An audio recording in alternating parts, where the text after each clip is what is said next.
Halo sobat penggemar kisah misteri, kita jumpa lagi di channel Rumah TV Misteri ini. Bagaimana kabar Anda semua?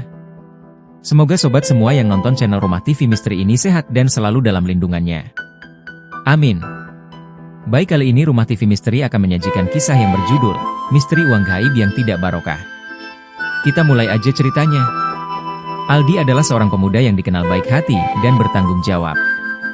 Sejak lulus sekolah, dia tidak pernah berpangku tangan. Ia langsung bekerja untuk membantu orang tuanya yang sudah lanjut usia dan adik-adiknya yang masih sekolah.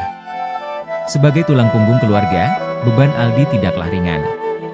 Ia harus membagi waktu antara bekerja, mengurus rumah, serta memastikan kebutuhan keluarganya terpenuhi.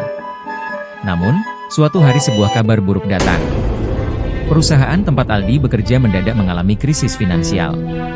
Pemotongan gaji dan pengurangan karyawan tak terhindarkan. Aldi, yang baru beberapa bulan bekerja di perusahaan tersebut, termasuk dalam gelombang PHK. Walau berat menerima kenyataan itu, Aldi tidak punya pilihan lain selain meninggalkan pekerjaan yang selama ini menjadi tumpuan keluarganya. Aldi yang tadinya percaya diri, kini mulai khawatir. Kebutuhan rumah tangga seperti makan sehari-hari, membayar listrik, biaya pendidikan adik-adiknya, dan merawat orang tua yang sudah sepuh adalah tanggung jawab besar. Semua itu tidak bisa ditunda.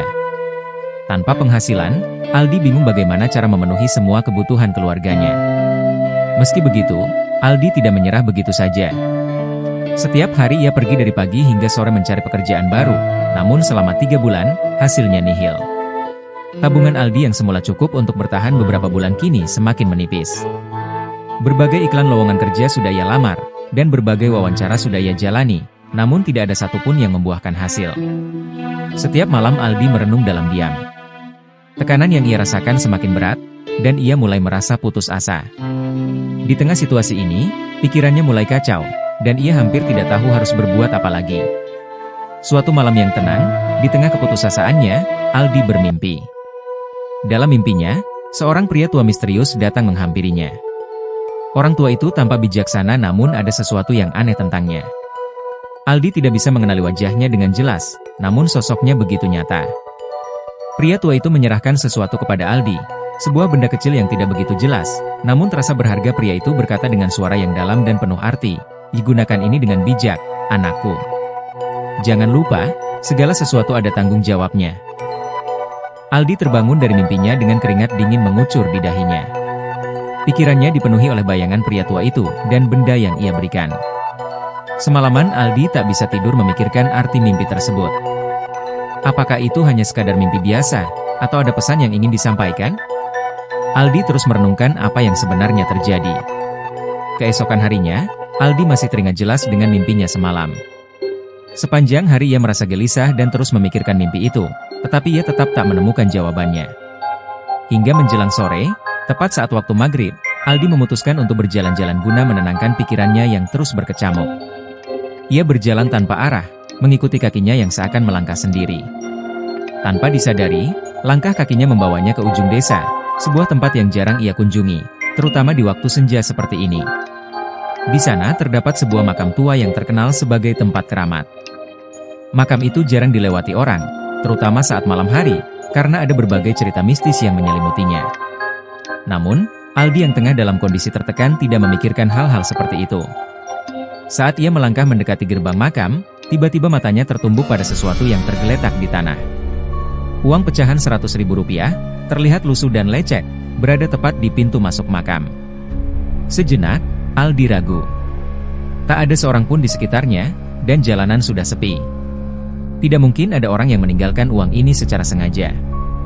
Aldi merasa bahwa ini adalah rezeki tak terduga. Tanpa pikir panjang, ia memungut uang itu dan memasukkannya ke dalam saku. Mungkin ini jawaban dari mimpiku semalam, dipikirnya. Esok paginya, Aldi langsung menggunakan uang itu untuk membeli kebutuhan sehari-hari di pasar. Ia membeli beras, minyak, telur, dan beberapa kebutuhan pokok lainnya untuk keluarganya. Namun, sesuatu yang aneh terjadi. Saat Aldi kembali ke rumah dan memeriksa dompetnya, uang Rp100.000 yang tadi ia gunakan masih ada di dompet, seakan-akan tidak pernah dibelanjakan. Aldi terkejut setengah mati. Bagaimana mungkin? Gumamnya dalam hati. Ia bahkan memeriksa struk belanjanya untuk memastikan bahwa ia benar-benar telah membayar barang-barang tersebut. Semua tampak normal, namun uang itu masih utuh di dompetnya. Hari demi hari berlalu, dan setiap kali Aldi menggunakan uang itu untuk membeli barang-barang kebutuhan, uang tersebut selalu kembali ke dompetnya. Awalnya, Aldi merasa bahwa ini adalah keajaiban. Uang yang tak habis-habis ini membuatnya bisa memenuhi semua kebutuhan keluarganya tanpa harus khawatir lagi soal pekerjaan. Waktu berlalu, dan dengan uang tersebut, Aldi tidak hanya membeli kebutuhan pokok, tetapi juga mulai membeli barang-barang mewah yang selama ini hanya ada dalam angannya. Ia membeli sepeda motor baru, lalu menambah perabot rumah untuk membahagiakan keluarganya. Orang tuanya merasa bangga melihat Aldi yang seolah-olah memiliki keberuntungan tak terbatas. Namun, seiring dengan semakin banyaknya barang-barang yang ia beli, Aldi mulai lupa diri. Awalnya ia berpikir untuk menyisihkan sebagian uang itu untuk orang-orang yang membutuhkan, tapi rencana itu selalu tertunda. Aldi mulai terbiasa dengan hidup glamor, dan ia semakin jauh dari niat awalnya. Ia mulai menghabiskan uang untuk hal-hal yang tidak penting, seperti makan di restoran mahal, membeli pakaian mewah, dan bahkan merencanakan untuk membeli mobil. Hingga suatu malam, ketika Aldi sedang tidur, sosok pria tua yang dulu pernah datang dalam mimpinya kembali muncul. Namun kali ini, wajah pria tua itu tampak muram dan penuh amarah. Ia menatap Aldi dengan mata yang penuh kekecewaan. Dengan suara yang menggema dalam kepalanya, pria tua itu berkata, "Kamu telah menyia-nyiakan apa yang telah diberikan kepadamu. Kamu tidak bijak dalam membelanjakan rezekimu. Ingat, segala sesuatu ada tanggung jawabnya." Aldi terbangun dengan perasaan tidak enak. Mimpinya malam itu begitu jelas dan menakutkan. Namun, Aldi berusaha mengabaikannya dan melanjutkan kehidupannya seperti biasa. Sampai suatu hari, hal yang tak terduga mulai terjadi. Uang yang selalu kembali ke dompetnya mendadak lenyap. Aldi tidak lagi menemukan uang itu setiap kali ia belanja. Ia berpikir mungkin hanya kebetulan, namun tidak hanya uang yang menghilang, barang-barang yang ia beli dengan uang tersebut juga perlahan-lahan mulai lenyap. Pertama, sepeda motor kesayangannya dicuri orang saat ia sedang parkir di depan rumah. Kemudian, mobil baru yang ia beli dipinjam oleh temannya, namun teman tersebut menabrakkannya. Bukannya bertanggung jawab, temannya justru menghilang dan menolak untuk mengganti kerusakan mobil itu.